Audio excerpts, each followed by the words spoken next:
Hey there, and welcome back to Home and Garden Lab. Today we're adding a little magic to our garden by creating a fairy door. It's fun, cheap, and takes only 20 minutes. We'll cover choosing the spot, attaching the door, and adding those magical final details. You'll need a fairy door, outdoor adhesive, a tiny welcome mat, and a mini LED lantern. Grab some pebbles, moss, and accessories. Total cost is under $15. First, pick a tree with character.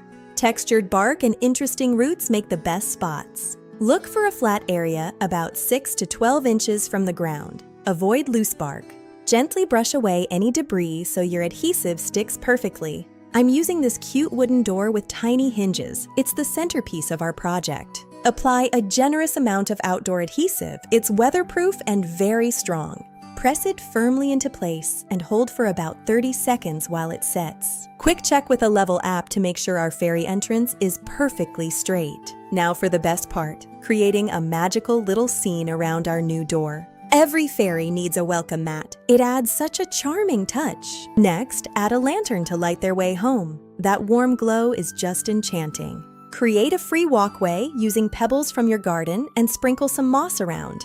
And there it is, a magical portal that will spark joy in any garden. Kids absolutely love this. If you enjoyed this tutorial, give it a thumbs up and subscribe for more garden magic.